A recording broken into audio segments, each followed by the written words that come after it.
ser hija de inmigrantes te ha influenciado para tu interés hacia la discriminación y el racismo? Pues mira, supongo que sí. De hecho, ayer estuve hablando con mis estudiantes sobre eso. Yo supongo que sí. Al principio no me dedicaba yo a esos temas. Yo me dediqué a historia política. Y no me dedicaba a estos temas profesionalmente. Yo empecé a dedicarme a estos temas en 1994 porque me fui a vivir a Chiapas. Y viví en Chiapas de 1991 porque mi esposo tenía un trabajo ahí, su familia vivía ahí. Y entonces nos fuimos ahí y entonces yo seguía trabajando para la UNAM, pero me tocó el levantamiento zapatista. Pero antes del levantamiento zapatista, que fue 3 años después de que llegáramos ahí, yo ya, desde el principio, yo decía, bueno, ¿qué pasa aquí? Aquí hay racismo.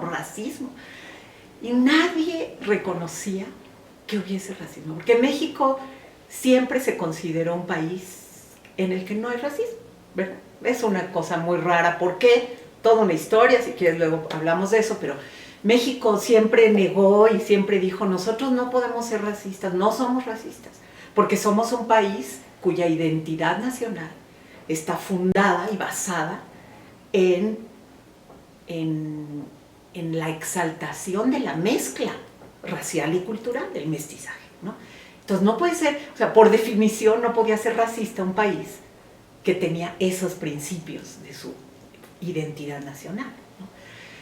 Pero yo veía ahí y algunas personas, poquitos académicos en esa época, y decíamos, no puede ser, esto es racismo como si fuéramos 200 años atrás con respecto al centro del país, digamos, ¿no?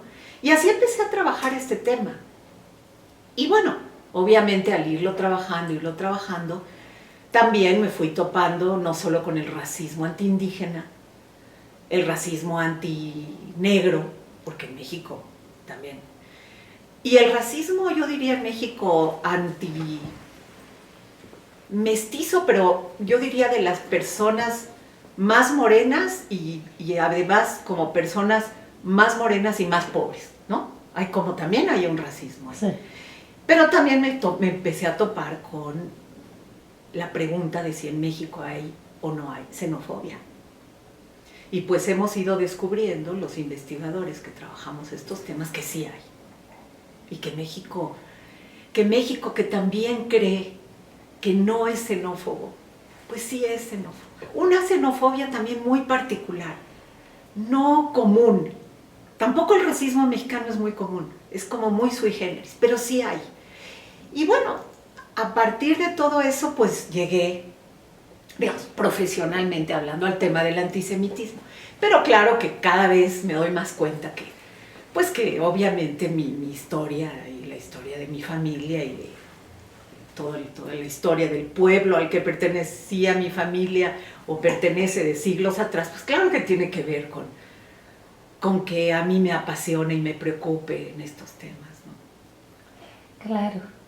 Entonces, ¿qué descubriste acerca de la xenofobia, el racismo y el antisemitismo mexicano?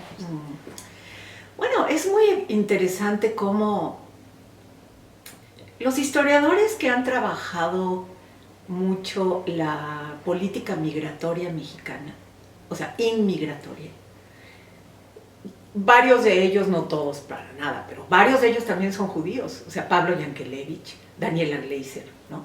Que se metieron a trabajar en los archivos del Instituto Nacional de Migración, cuando los abrieron, porque antes estaban cerrados, tiene como unos, yo creo que 8 o 10 años que apenas los abrieron, pues fueron descubriendo que México, que siempre se presentó ante el mundo, sobre todo en el siglo XX, como un país absolutamente abierto a cualquier pueblo que necesitara protección, refugio, asilo, cualquier pueblo que fuese perseguido por motivos, digamos, por dictaduras, que México siempre se presentó a nivel discursivo y de sus políticas, su política exterior, sus cónsules, sus secretarios de Relaciones Exteriores, con esa imagen, ¿no? Una imagen que muchos mexicanos pensábamos que era real, era cierta. Y pues han descubierto que no es tan cierto. México sí ha sido bastante generoso, por lo menos hasta los años 80 del siglo pasado, con asilados políticos. ¿No? Ha habido casos muy paradigmáticos de asilados políticos. José Martí a fines del siglo XIX, Augusto César Sandino en principios del siglo XX, en los años 20, León Trotsky, digo, ni se diga, ese es el caso más paradigmático de todos. Los refugiados españoles, ¿no?, de la guerra civil, los refugiados de las dictaduras del Cono Sur en los años 70, en fin, México siempre pareciera que como se ha abierto a ciertos individuos o ciertos grupos seleccionados, no cualquiera, ¿no?, de asilados políticos, entonces pareciera que México es un país muy abierto a la inmigración, y no. Lo que los historiadores han descubierto, mis colegas, es que no, México en realidad, a partir de los años 30, de una época muy nacionalista posterior a la crisis económica del 29, se convirtió en un país, como ellos lo llaman, de puertas cerradas a la inmigración.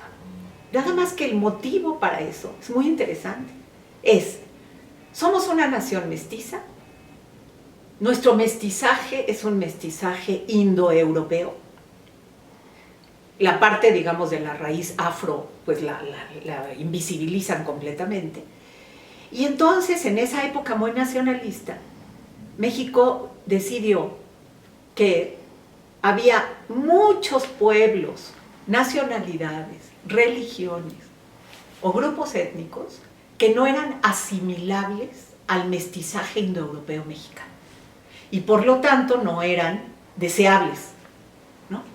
Y bueno, dentro de esos pueblos había muchos, o sea, polacos, albaneses, sirios, turcos, o sea, muchos de Medio Oriente, pero también de Europa Oriental, y obviamente, digamos, los tres grandes grupos poblacionales más denostados en este discurso medio escondido, ¿no?, de quiénes eran los más indeseables, los chinos de una manera tremenda, los negros, no importaba de dónde vinieran, incluso de Estados Unidos, y los judíos. Y bueno, entonces, sí, muy interesante, o sea, México no es... ¿Los judíos por qué? También, el argumento era, los judíos no son un pueblo compatible a nuestro mestizaje indoeuropeo. Eso era un argumento. Y el otro era, a donde quiera que van, crean problemas los judíos. Entonces, bueno, los judíos, pero te voy a decir algo, lo que es muy sorprendente es que, ahora hablaremos más del antisemitismo, pero yo diría que el pueblo que en México, durante el siglo XX, principios del siglo XX, durante la Revolución y los años 20, el grupo étnico nacional, minoritario de inmigrantes que en México más ha sufrido o sufrió de una manera brutal, que incluso hemos estado pensando que se podría tratar como genocidio, son los chinos. Porque los chinos en México, en el norte, en Sonora sobre todo, fueron, o sea, las campañas antichinas eran de un racismo pero recalcitrante. Y además los trataron, no solamente era un discurso, era una práctica desde la sociedad, desde los gobiernos de esos estados, desde las asociaciones civiles de clase media y la población o sea, los mataron, los masacraron, los expulsaron. Cuando sus esposas, muchos chinos que vinieron a trabajar en México desde Estados Unidos, se casaron con mexicanas. A las mexicanas casadas con chinos las expulsaron del país. Les quitaron su nacionalidad, no les dejaron volver. O sea, realmente el antichinismo en México en esa época es muy, muy impresionante. Mucha gente en México, cuando le cuentas o lee, no lo puede creer. Dice, esto en México no pudo haber ocurrido, pues ocurrió. Eran muy pocos, pero no importa, ¿no? Y los judíos, bueno, los judíos es particular, ¿no? Porque yo creo que México no es un país, yo no diría que México es un país antisemita. O sea, no en el sentido de un país que en la práctica, digamos, no, el Estado mexicano no es un Estado antisemita, ¿no? O sea, el Estado, las instituciones del poder no son. Las prácticas cotidianas, digamos, en el trabajo, en la salud, en la educación, en las relaciones económicas, etcétera, etcétera, etcétera, no son realmente antisemitas las prácticas de la sociedad mexicana. Lo que yo sí creo es que hay un imaginario y un discurso que sí son antisemitas, ¿no? Un imaginario que la gente en México, de todos los sectores, creo, no está consciente de que lo tiene. O sea, si tú le preguntas a una persona, ¿tú eres antisemita? Te va a decir, bueno, hay gente que te va a decir, primero, ¿qué es eso? O sea, no sé ni qué es eso. Pero segundo, te va a decir, claro que no, ¿no? Pero en el momento en que empiezas a hacer preguntas, a indagar un poco más, entonces aparecen todos los prejuicios, ¿sabes? Los prejuicios clásicos. Todos los judíos son ricos, todos los judíos son usureros, ¿no? Los judíos controlan el mundo, los judíos controlan el poder militar, el poder financiero, el poder económico, el poder comercial. Los judíos son un pueblo que no le interesan o sea, no se identifica con los intereses de ninguna nación en la que viven, salvo Israel, ¿no? Los judíos tienen sus propios intereses transfronterizos, no les importa a nadie. O sea, bueno, y los judíos mataron a Cristo, y los judíos comían sangre de niños, etc. O sea, todo el imaginario antisemita, la gente lo tiene muy introyectado en fin, en lo que se dice en su familia, en lo que se dice en su colonia, en lo que se dice, así, ¿no? Y claro, cuando les... En sus usos y costumbres. Pero yo diría que es más en el imaginario y en el discurso, ¿no?